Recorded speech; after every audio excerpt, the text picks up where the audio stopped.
Pahalgam terrorist অ্যাটাকের পর ভারত যে একটা বড় কিছু করতে যাচ্ছে সেটা পাকিস্তানও জানে, কিন্তু আপাতত এই মুহূর্তে ভারত পাঁচখানা ডিসিশন নিয়েছে। যেমন পাকিস্তানের যে সমস্ত লোকজন রয়েছে, পাকিস্তানের নাগরিক, তাদেরকে 48 ঘন্টার মধ্যে ভারত ছাড়তে বলা হয়েছে। পাকিস্তানের কোনো নাগরিককে আপাতত ভিসা ভারত আর দেবে না। পাকিস্তানের অ্যাম্বাসেডার যারা রয়েছে এখান থেকে, তাদেরকে 7 দিন সময় দেওয়া আছে যাতে তারা ওখানে চলে যায় পাকিস্তানে। আর পাকিস্তানে ভারতের যে অ্যাম্বাসেডার রয়েছে তাদেরকে ভারত ডেকে পাঠিয়েছে ভারতে। আর 5 নম্বর হলো যে ইন্দাস ওয়াটার ট্রিটি, যেটা 1960-এ ভারত এবং পাকিস্তানের মধ্যে হয়েছিল, সেটা ভারত সাসপেন্ড করলো আপাতত, যতক্ষণ না পাকিস্তানকে শিক্ষা দেওয়া হচ্ছে। আপাতত ততক্ষণ অবধি ভারত এই ট্রিটি থেকে বেরিয়ে আসলো। এইটা ভারত ঘোষণা করার পরেই কিন্তু পাকিস্তানও রিটালিয়েট করলো এবং পাকিস্তান জানিয়ে দিল যে আজকের খবর যে সিমলা চুক্তি যেটা ভারত এবং পাকিস্তানের মধ্যে হয়েছিল সেটা পাকিস্তান সাসপেন্ড করলো। এইবার ব্যাপার হলো যে বড় ঘটনা ইন্ডাস্ট্রিটাকে নিয়ে আলোচনা করা হচ্ছে, কারণ বাকি যাদের ওদেরকে পাঠিয়ে দেওয়া যে এগুলো যে ভারত সিদ্ধান্ত নিয়েছে তাতে ওদের কিন্তু আদতে কিছু যায় আসে না, কারণ তাদের আবার পাঠিয়ে দেওয়া হলো, ফেরত পাঠিয়ে দিল, ওতে ওদের কিছু যায় আসে না। কিন্তু ইন্দাস ওয়াটার ট্রিটি যদি ভারত সাসপেন্ড করে দেয় তাহলে পাকিস্তানের জন্য কতটা বড় ঘটনা সেটাই যেমন জানবো। তার সঙ্গে পাকিস্তান যে সিমলা চুক্তিটা সাসপেন্ড করে দিল তাতে আদতে দুজনের মধ্যে কে দুজনকে টেক্কা দিল সেটাও কিন্তু আজকের ভিডিওয়ে আমরা বুঝতে পারবো।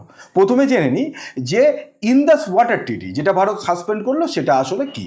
1960-এ ভারত এবং পাকিস্তানের মধ্যে ভারতের হিমালয়ান রেঞ্জে যে ইন্দাস নদী রয়েছে সেখান থেকে 5টা বা 6টাই বলা যেতে পারে, তার মধ্যে 3টে নদী ইন্দাস, ঝিলাম এবং চেনাব, এই 3টে নদীর 80% জল পাকিস্তানকে দেওয়া হয়।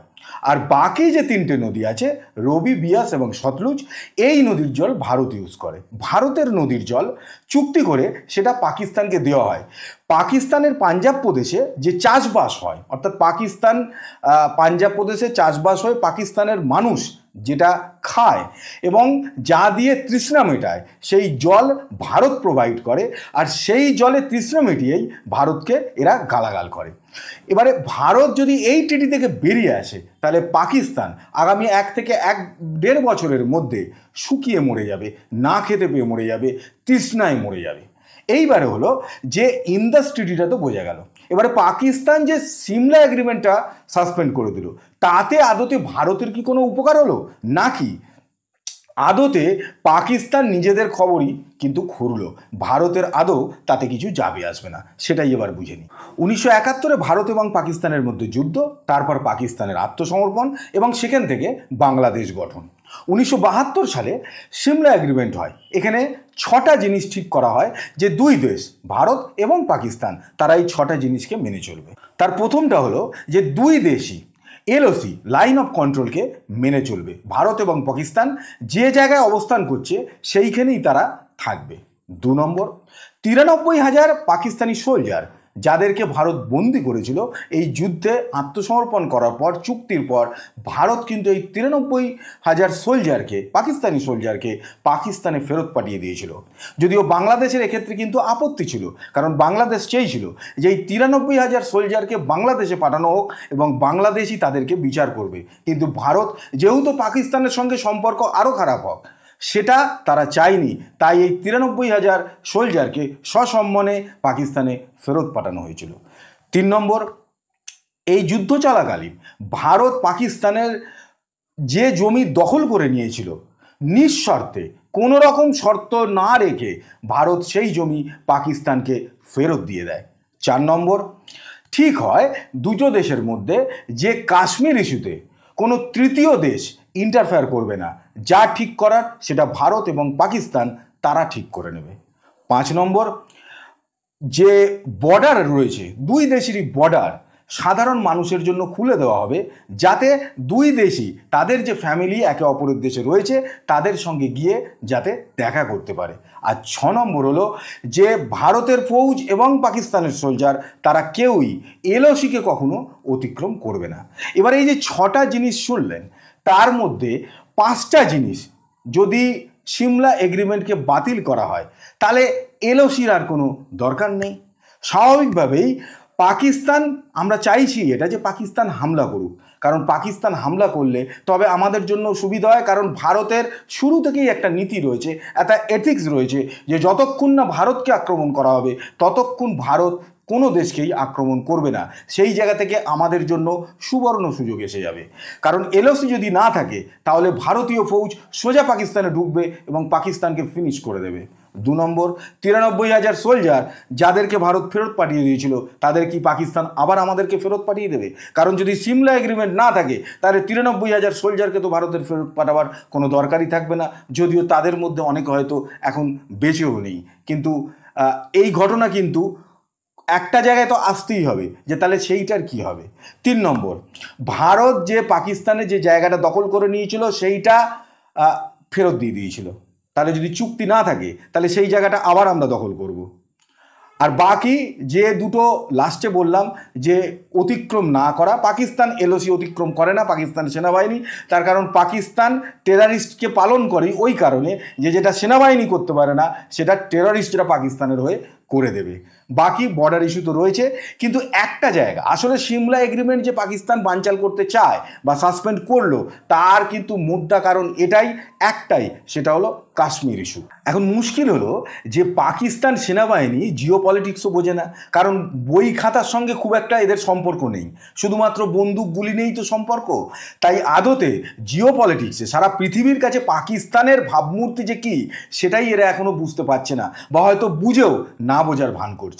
যেমন পাকিস্তান এই মুহূর্তে শাহবাজ শরীফ, পাকিস্তানের প্রধানমন্ত্রী, তিনি চলে গেছেন তার্কিতে। তার কারণ কাশ্মীর ইস্যুতে সবসময় পাকিস্তানের যে পাশে থেকেছে সে হলো এরদোগান, তার্কির প্রেসিডেন্ট। এরদোগান কয়েকদিন আগে নিজের দেশেই সিংহাসনচ্যুত হচ্ছিল, খুব কায়দা করে অনেক কষ্টে সিংহাসনটা শুধুমাত্র বাঁচিয়ে রেখেছে। তার কাছে পাকিস্তান ছুটেছে যে একমাত্র এরদোগানই আছে যে কাশ্মীর ইস্যুতে পাকিস্তানকে সাপোর্ট করবে। পৃথিবীতে আর কোনো দেশ নেই কাশ্মীর ইস্যুতে পাকিস্তানকে সাপোর্ট করার মতো। আজকে এই যে পেহেলগাম অ্যাটাক হয়েছে তাতে আমেরিকা, রাশিয়া, পুরো ইউরোপ দুনিয়া, ইতালি, ফ্রান্স, জার্মানি থেকে শুরু করে সৌদি আরব, ইউএই, কাতার, এমনকি মধ্যপ্রাচ্যের যে মুসলিম দেশগুলো আছে তারা পর্যন্ত কন্ডেম করছে। সৌদি আরবের প্রিন্স তিনি জানিয়েছেন যে যদি ভারতের এই যে পাকিস্তানের বিরুদ্ধে যে ভারত এক যুদ্ধ ঘোষণা করতে যাচ্ছে সেখানে যদি কোনো রকম সাহায্যের দরকার পড়ে সৌদি আরব হেল্প করতে রাজি আছে। ফলে মুসলিম দুনিয়াও কিন্তু আজকে ভারতের পাশে। একমাত্র পাকিস্তান যে সেই বিড়াল হয় না, বিড়াল বিড়াল কিন্তু পায়খানা করার পর ওই পায়খানা করে আর বালিটা চাপা দিয়ে দেয়, ভাবে যে বিড়াল যে কাণ্ড কারখানা করলো সেটা কেউ দেখতে পেল না। পাকিস্তান ঠিক সেই রকম। পাকিস্তান ভাবে যে জঙ্গিদের দ্বারা পাকিস্তানের যে মনোবাঞ্ছা যে ভারতের মাটিকে একটা অশান্ত করে রাখা, সেইটা তারা জঙ্গিদের দ্বারা করবে এবং দুনিয়া কিছু জানবে না। সবাই বোকা, একমাত্র পাকিস্তান চালাক। পাকিস্তান এখনও এটা বুঝতে পারছে না যে আজকে যে ঘটনা ঘটেছে, যে টেররিস্ট আক্রমণ হলো, তাতে পুরো দুনিয়া আজ ভারতের পাশে। পাকিস্তান কিন্তু একা হয়ে গেছে, পাকিস্তানের পাশে কেউ নেই। তার কারণ পাকিস্তানের এই যে টেররিজমকে সেখানে তৈরি হতে দেওয়া, তাকে লালন পালন করা, এইটাতে সারা পৃথিবী ব্যতিব্যস্ত। পাকিস্তানকে কেউ সহ্য করতে পারছে না, কিন্তু পাকিস্তান তো পাকিস্তানি। পাকিস্তান এইভাবে, আসলে গল্পটা কি, পাকিস্তান কেন এই ঘটনা ঘটালো এই কারণে যে আজকে কাশ্মীরে রোজগার আসছে, ভারতবর্ষের সব জায়গা থেকে কাশ্মীরে পর্যটকরা যাচ্ছে, বিদেশিরা কাশ্মীরে আসছে, ফলে কাশ্মীরের ইউথের কাছে রোজগার তৈরি হচ্ছে, তাদের কাজ তৈরি হচ্ছে, তাদের কাছে টাকা পয়সা আসছে।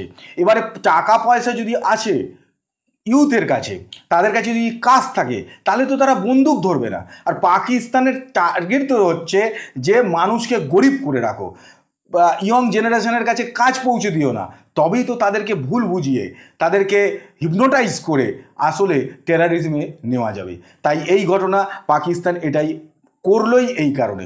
আমাদের শুধু একটা জায়গা থেকে সতর্ক থাকতে হবে যে আমরা যেন কাশ্মীরে যে মানুষরা রয়েছে তাদের পাশে থাকতে পারি। কারণ কাশ্মীরের আমরা এই ঘটনার পর অনেক ভিডিও আমরা দেখেছি, সেখানে কিন্তু যারা পর্যটকেরা ওখানে ঘুরতে গেছে তারা কিন্তু কাশ্মীরি যে মানুষরা রয়েছে তাদের বিরুদ্ধে কোনো রকম অভিযোগ করেনি। তারা যথেষ্ট অতিথি বৎসল এবং তারা এটাও জানে যে আজকে তাদের রোজগারটা দাঁড়িয়েই আছে কিন্তু পর্যটনের ওপর।